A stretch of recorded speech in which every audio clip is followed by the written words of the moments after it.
विदर्भात वाढत्या उष्णतेच्या तीव्रतेमुळे अमरावती जिल्हा प्रशासनानं महत्त्वाचा निर्णय घेतला आहे। उष्ण लाटेचा इशारा लक्षात घेता जिल्ह्यातील सर्व शाळांची वेळ कमी करण्यात आली असून आता शाळा सकाळी 10 वाजेपर्यंतच भरतील। हवामान विभागानं वर्तवलेल्या उष्णतेच्या लाटेच्या पार्श्वभूमीवर अमरावतीचे जिल्हाधिकारी आशिष येरेकरांनी तातडीने आदेश जारी केले आहेत। या आदेशानुसार जिल्ह्यातील सर्व प्राथमिक, माध्यमिक शाळा, अंगणवाडी आणि नर्सरी आता सकाळी 7 ते 10 या वेळेतच सुरू राहतील। हा निर्णय 21 एप्रिल ते 30 एप्रिल 2026 या कालावधीसाठी लागू असेल।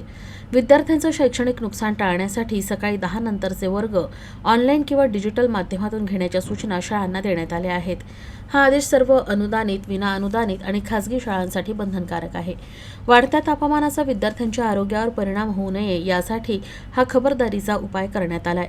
तसंच शाळांमध्ये पिण्याचं पाणी, सावलीची व्यवस्था आणि उष्ण लाटेपासून संरक्षणासाठी आवश्यक उपाययोजना करण्याचे निर्देश देण्यात आले आहेत। दरम्यान या आदेशाचं उल्लंघन करणाऱ्या शाळांवर आपत्ती व्यवस्थापन अधिनियम 2005 अंतर्गत कडक कारवाई करण्यात येईल असा इशारा देखील देण्यात आला आहे।